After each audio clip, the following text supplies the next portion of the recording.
Hello दोस्त, स्वागत है आप सभी का माई VKG क्लासेज में। आज हम लोग पढ़ने वाले हैं क्लास नाइन्थ का साइंस में बच्चों भौतिकी को पढ़ेंगे।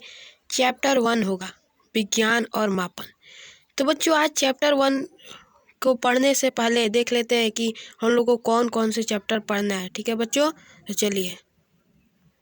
चलिए बच्चों, पहला चैप्टर है विज्ञान और मापन। दूसरा चैप्टर का नाम है गति। तीसरा चैप्टर का नाम है बल तथा गति के नियम। चौथा चैप्टर है गुरुत्वाकर्षण। पांचवा चैप्टर है कार्य, ऊर्जा और शक्ति। छठा चैप्टर है ध्वनि। सातवां चैप्टर है प्रौद्योगिकी। हम लोग को प्रौद्योगिकी का पढ़ना नहीं है बच्चों, ठीक है। तो हम लोग को 9th क्लास में फिजिक्स यानी कि भौतिकी को 6 ही चैप्टर पढ़ना है। तो आज हम पढ़ेंगे पहला चैप्टर विज्ञान और मापन। तो चलिए बच्चों शुरू करते हैं। तो ये रहा हम लोग का पहला क्वेश्चन है विज्ञान किसे कहते हैं। ठीक है बच्चों, विज्ञान किसे कहते हैं। पहला चैप्टर विज्ञान और मापन। तो विज्ञान और मापन पाठ का नाम ही है, तो बच्चों विज्ञान और मापन। तो पहले पाठ का नाम को विस्तृत जानना चाहिए। ठीक है बच्चों, तो विज्ञान किसे कहते हैं। सावधानी पूर्वक और क्रमबद्ध तरीके से किए गए प्रयोग और परीक्षणों द्वारा प्राप्त ज्ञान को ही विज्ञान कहते हैं। ठीक है बच्चों, तो इसको शॉर्ट में कहेंगे किसी वस्तु के क्रमबद्ध ज्ञान को विज्ञान कहते हैं।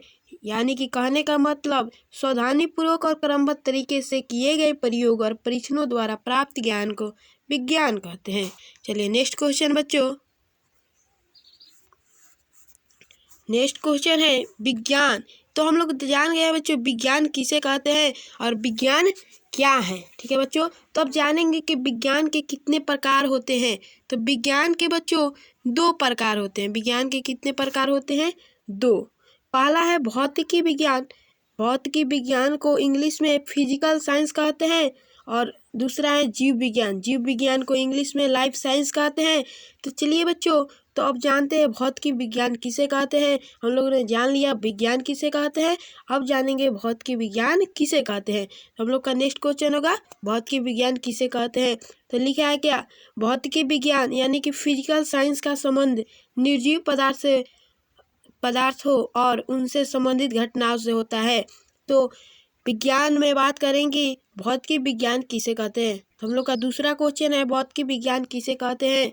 विज्ञान की जिस शाखा में निर्जीव पदार्थ के बारे में अध्ययन किया जाता है उसे ही भौतिकी विज्ञान कहते हैं। ठीक है बच्चों, विज्ञान की जिस शाखा में निर्जीव पदार्थ के बारे में अध्ययन किया जाता है उसे ही भौतिकी विज्ञान कहते हैं। ठीक है बच्चों, तो नेक्स्ट क्वेश्चन क्या है कि जीव विज्ञान किसे कहते हैं।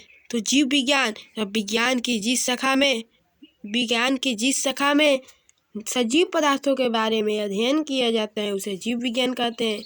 हम लोग का तीसरा क्वेश्चन क्या है बच्चों, चौथा क्वेश्चन, जीव विज्ञान किसे कहते हैं यानी कि लाइफ साइंस किसे कहते हैं।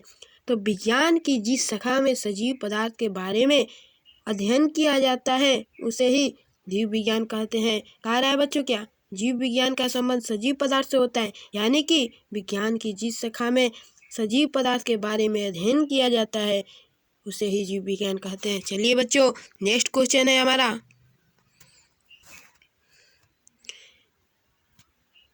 नेक्स्ट क्वेश्चन है बच्चों भौतिकी विज्ञान। अब जानेंगे कि भौतिकी विज्ञान की कितने प्रकार होते हैं, कितनी शाखाएं होती है। तो भौतिकी विज्ञान की 2 शाखाएं होती है। पहला है भौतिकी, दूसरा है रसायन शास्त्र। भौतिकी विज्ञान के 2 प्रकार होते हैं। पहला होता है भौतिकी विज्ञान, दूसरा होता है रसायन शास्त्र। ठीक है बच्चों, अब जानेंगे कि जीव विज्ञान की कितनी शाखाएं होती हैं। तो जीव विज्ञान की भी 2 शाखाएं होती हैं। पहला है वनस्पति विज्ञान, दूसरा है प्राणी विज्ञान। ठीक है, तो हम लोग का नेक्स्ट क्वेश्चन क्या है, भौतिकी विज्ञान की कितने प्रकार होते हैं। तो लिखेंगे भौतिक विज्ञान के 2 प्रकार, पहला है भौतिकी, दूसरा है रसायन शास्त्र। तो जीव विज्ञान की कितनी शाखाएं, 2, वनस्पति विज्ञान, प्राणी विज्ञान। ठीक है, तो अब जानेंगे कि भौतिकी किसे कहते हैं। ठीक है बच्चों, नेक्स्ट क्वेश्चन हमारा होगा कि भौतिकी किसे कहते हैं। तो विज्ञान की जिस शाखा में प्रकृतिक में होने वाली घटनाओं के बारे में अध्ययन किया जाता है उसे ही भौतिकी कहते हैं। क्या कहते हैं, भौतिकी। भौतिकी किसे कहते हैं? विज्ञान की जिस शाखा में प्राकृतिक एवं प्रकृतिक में घटने वाली विभिन्न घटनाओं के बारे में अध्ययन किया जाता है उसे ही कहते हैं क्या? भौतिकी कहते हैं। ठीक है बच्चों, नेक्स्ट क्वेश्चन क्या है? तो रसायन शास्त्र। नेक्स्ट क्वेश्चन क्या है? रसायन शास्त्र किसे कहते हैं? तो भौतिकी विज्ञान की जिस शाखा में, किसकी? भौतिकी विज्ञान की जिस शाखा में पदार्थों का आपसी अभिक्रियाओं का विश्लेषण किया जाता है उसे ही रसायन शास्त्र कहते हैं। ठीक है बच्चों, और जानेंगे नेक्स्ट क्वेश्चन हमारा है कि जीव विज्ञान की कितनी शाखाएं होती हैं? तो जीव विज्ञान की 2 शाखाएं होती हैं। पहला वनस्पति विज्ञान। वनस्पति विज्ञान किसे कहते हैं? तो विज्ञान की जिस शाखा में पेड़ पौधे के बारे में अध्ययन किया जाता है उसे ही क्या कहते हैं? वनस्पति विज्ञान। ठीक है बच्चों, चलिए नेक्स्ट क्वेश्चन क्या है? प्राणी विज्ञान। प्राणी विज्ञान किसे कहते हैं बच्चों? तो प्राणी विज्ञान विज्ञान की जिस शाखा में जीव जंतु के बारे में अध्ययन किया जाता है उसे प्राणी विज्ञान कहते हैं। विज्ञान की जिस शाखा में जीव जंतु के बारे में अध्ययन किया जाता है उसे प्राणी विज्ञान। विज्ञान की जिस शाखा में पेड़ पौधे के बारे में अध्ययन किया जाता है उसे वनस्पति विज्ञान।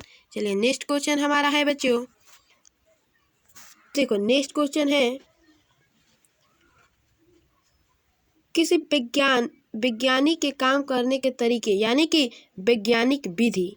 ठीक है, आप कृषि करते हैं तो कृषि विधि भी कहेंगे। कृषि में कौन सा काम? तो कृषि में भी विधि होती है। तो वैज्ञानिक विधि के 5 प्रमुख अंग को लिखें। तो पहला है बच्चों घटनाओं का सावधानीपूर्वक निरीक्षण घटनाओं का सावधानीपूर्वक किया गया प्रेक्षण। ठीक है, दूसरा है संभावित कारणों का अनुमान लगाना। दूसरा क्या है? संभावित कारणों का अनुमान लगाना। तीसरा है परीक्षणों और प्रयोगों द्वारा उन कारणों की जांच। तीसरा है जांच के आधार पर किसी निष्कर्ष पर पहुंचना।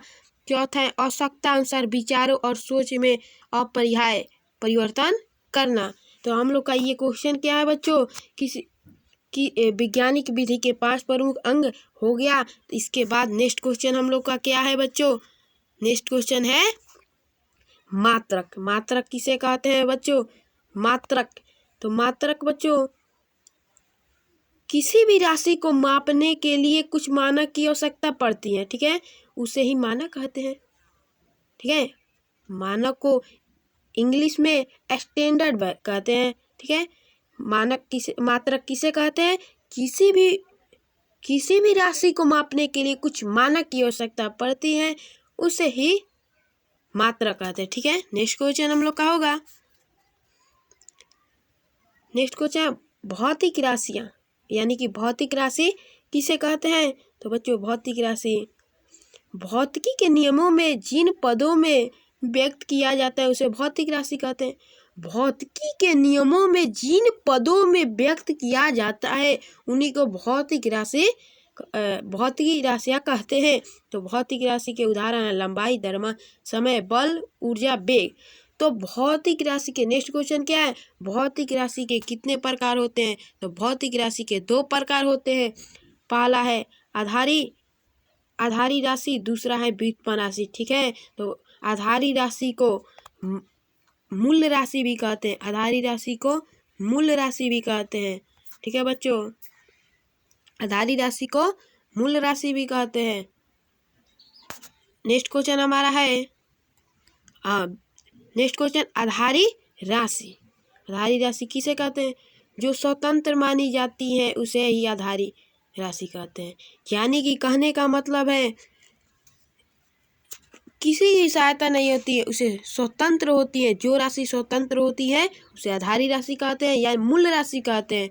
अब व्युत्पन्न राशि जो आधारी राशि के पदों में व्यक्त किया जाता है उसे ही व्युत्पन्न राशि कहते हैं। क्या कहते हैं?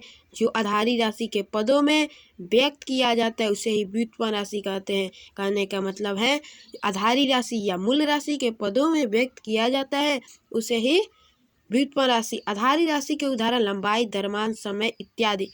वह आधारी राशि कितने होते हैं? तो 7 होती हैं। आधारी राशि 7 होती हैं। ठीक है बच्चों, और व्युत्पन्न राशि के उदाहरण देख ले तो क्षेत्रफल, आयतन, बल, कार्य। कहने का मतलब क्या है, जो आधारी राशि या मूल राशि के पदों में व्यक्त किया जाता है उसे ही तो व्युत्पन्न राशि कहते हैं। चलिए नेक्स्ट क्वेश्चन है मात्रकों की पद्धति। ठीक है, मात्रकों की पद्धति है बच्चों।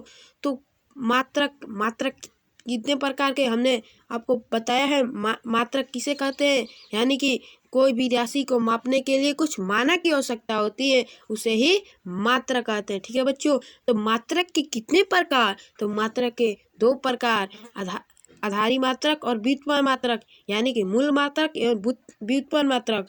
तो अब देखेंगे बच्चों कि आधारी मात्रक किसे कहते हैं।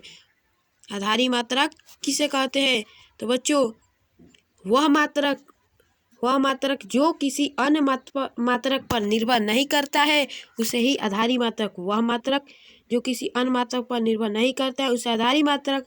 ठीक है, और दूसरा क्वेश्चन क्या है कि व्युत्पन्न मात्रक, तो जो आधारी मात्रकों पर सहायता से व्यक्त होता है, जो आधारी यानी कि जिसे आधारी मात्रकों की सहायता से व्यक्त किया जाता है उसे ही व्युत्पन्न मात्रक कहते हैं। ठीक है, क्या कहते हैं, व्युत्पन्न मात्रक। चलिए नेक्स्ट क्वेश्चन होगा हम लोग का। नेक्स्ट क्वेश्चन बच्चों, तो मात्रकों की पद्धति किसे कहते हैं। मात्रकों के पूरे समूह को मात्रक की पद्धति कहते हैं। मात्रकों के पूरे समूह को क्या कहते हैं, मात्रकों की पद्धति कहते हैं। बहुत इजी सवाल है, यानी कि वर्ण के समूह को वर्णमाला कहते हैं, यानी कि यहाँ पर मात्रकों के समूह को मात्रकों की पद्धति कहते हैं। ठीक है, नेक्स्ट क्वेश्चन क्या है। नेक्स्ट क्वेश्चन हम लोग का है बच्चों कि यानी कि पूरे विश्व में आधारी मात्रकों की कई पद्धतियाँ प्रचलित है, उनमें से कुछ निम्नलिखित है। पहला है फुट पाउंड पद्धति। तो देखो बच्चों, पहले फुट पाउंड सेकेंड पद्धति को FPS पद्धति भी कहते हैं। यह एक ब्रिटिश पद्धति है। ठीक है बच्चों, चलिए इसके बारे में जानते हैं डिटेल से। तो देखिए बच्चों, फुट पाउंड सेकेंड पद्धति में इस पद्धति का संक्षेप में FPS पद्धति कहते हैं, आपको बताया है। ठीक है, इस पद्धति में लंबाई को फुट में, द्रव्यमान का मात्रक होता है पाउंड तथा समय का सेकंड। ठीक है बच्चों, ये जो पद्धति है ब्रिटिश पद्धति है। ब्रिटिश पद्धति मतलब इंग्लैंड की पद्धति है। ठीक है बच्चों, ब्रिटेन की पद्धति है। देखो बच्चों, फुट मतलब F होता है और P मतलब पाउंड, S मतलब सेकंड। ठीक है बच्चों, F मतलब क्या होता है, सेकंड होता है। ठीक है, तो फुट को लंबाई को फुट में और द्रव्यमान को पाउंड में और समय को सेकंड में व्यक्त किया जाता है। यही है फुट पाउंड सेकंड पद्धति। आपसे कहा जाए फुट पाउंड सेकंड पद्धति कहाँ की है, तो ब्रिटिश पद्धति है। चलिए नेक्स्ट क्वेश्चन है सेंटीमीटर ग्राम पद्धति। इस पद्धति को सीजीएस पद्धति भी कहते हैं, इस पद्धति को मीट्री पद्धति भी कहा जाता है। ठीक है बच्चों, चलिए डिटेल में जानते हैं। इस पद्धति का संक्षेप नाम सीजीएस पद्धति कहते हैं। इस पद्धति में लंबाई का मात्रक सेंटीमीटर होता है, द्रव्यमान का मात्रक ग्राम होता है और समय का मात्रक सेकंड होता है। ठीक है बच्चों, समय का मात्रक सेकंड होता है। और ये जो पद्धति है मीट्री पद्धति है। क्या कौन सी पद्धति है, मीट्री पद्धति है। चलिए नेक्स्ट क्वेश्चन है मीटर किलोग्राम सेकंड पद्धति। ठीक है, मीटर किलोग्राम सेकंड पद्धति। इस पद्धति को MKS पद्धति कहते हैं। कौन सा पद्धति, MKS पद्धति। लंबाई का मात्रक मीटर, द्रव्यमान का मात्रक किलोग्राम और समय का सेकंड। पर हम लोग का पार्ट यहाँ पर आज तक हम यहीं तक पढ़ेंगे। इसके बाद हम लोग इसके बाद वाले वीडियो में बच्चों इसके आगे वाले क्वेश्चन को देखेंगे। ठीक है बच्चों, तो आज का वीडियो अच्छा लगे तो लाइक शेयर सब्सक्राइब जरूर कीजिएगा। ठीक है बच्चों, हम लाइन बाय लाइन पढ़ाते जाएंगे और लाइन बाय लाइन आप लिखते जाइएगा। चलिए बच्चों, धन्यवाद।